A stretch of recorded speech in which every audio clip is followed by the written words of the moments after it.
हाँ जी, वेलकम है आपका क्रिएशन नर्सिंग क्लासेस में। आज के सेशन में हम डिस्कस करेंगे ईसीजी के बारे में। तो चलिए स्टार्ट करते हैं।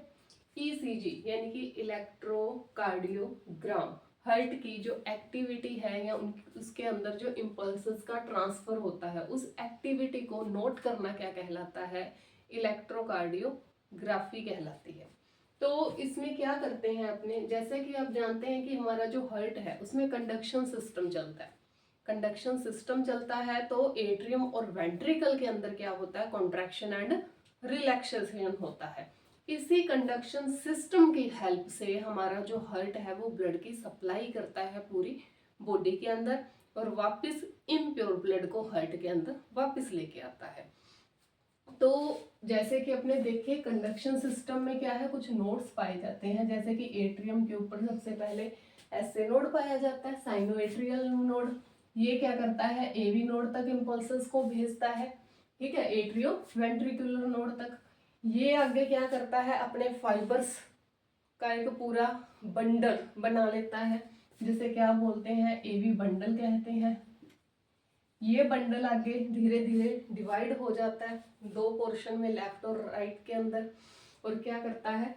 इसमें से छोटे छोटे फाइबर्स निकलते रहते हैं, जिन्हें पुरकिंजे फाइबर बोलते हैं। क्या बोलते हैं? जिन्हें पुरकिंजे फाइबर बोलते हैं।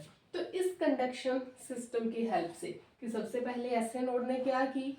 एसए नोड ने इम्पल्सेस को जनरेट किया कि जो अपना एट्रियम है वो फुल हो चुका है। उसने एवी नोड तक इम्पल्सेस भेजी, उन्होंने आगे एवी बंडल तक और फिर पुरकिंजे फाइबर तक पहुंच गई। और पुरकिंजे फाइबर ने क्या कर दिया? लास्ट में वेंट्रिकल्स का कॉन्ट्रैक्शन करवा दिया। तो इस तरीके से चलता है अपना जो कंडक्शन सिस्टम है। अब इस कंडक्शन सिस्टम की जो एक्टिविटी है उसे एक ग्राफ के ऊपर नोट करना क्या कहलाता है? इलेक्ट्रोकार्डियोग्राम कहलाता है। तो ईसीजी क्या है? एक पैटर्न है इलेक्ट्रिकल एक्टिविटी को डिस्प्ले करने के लिए। जो इलेक्ट्रिकल एक्टिविटी हो रही है उसे डिस्प्ले करने की क्या है? एक ये पैटर्न है। तो इसके अंदर जो अपरेटस यूज होता है उसे क्या बोलते हैं? इलेक्ट्रोकार्डियोग्राम कहा जाता है। वेव्स कौन कौन सी होती है इसमें? तो इसमें 5 वेव्स होती हैं, पी, क्यू, आर, एस और टी।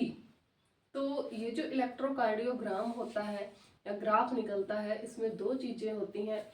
एक तो होता है डीपोलराइजेशन और एक होता है रीपोलराइजेशन। डीपोलराइजेशन को आप सिंपली समझ सकते हैं कि कॉन्ट्रैक्शन होना। क्या होना? कॉन्ट्रैक्शन होना।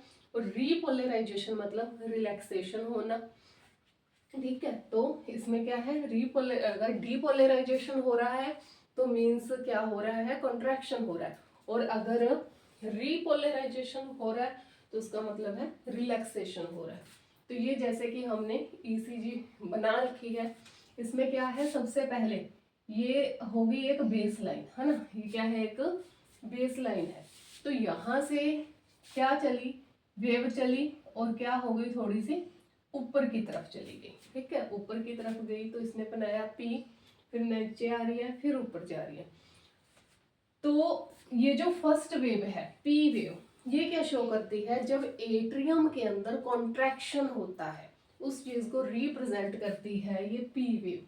तो पी वेव क्या रिप्रेजेंट करेगी? एट्रियम के अंदर एट्रियल डीपोलराइजेशन को। डीपोलराइजेशन यानी कि एट्रियल के अंदर कॉन्ट्रैक्शन हो रहा है। कब होगा? जब एसए नोड क्या करेगा? इम्पल्सेस को जनरेट करेगा। फिर आता है क्यू आर एस।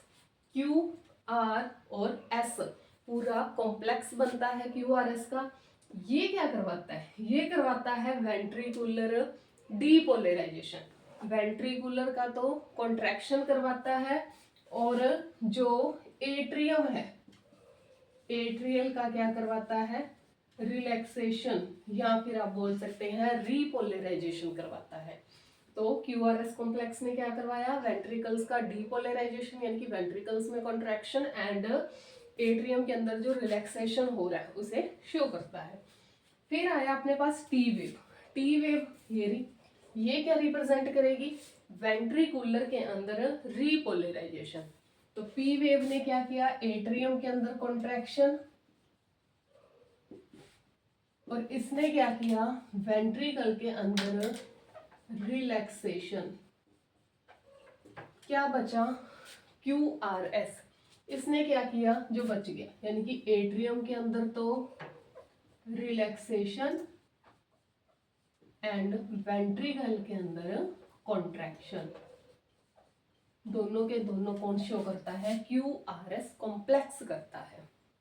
अब इसमें जो कि वेव्स हैं, अगर अपने ग्राफ देखें तो उसमें इस तरीके के बॉक्सेस बने होते हैं, ठीक है, बड़े बॉक्सेस, और इन बड़े बॉक्सेस के बीच में इस तरह के फिर से छोटे छोटे बॉक्सेस होते हैं, है ना, इस तरीके के।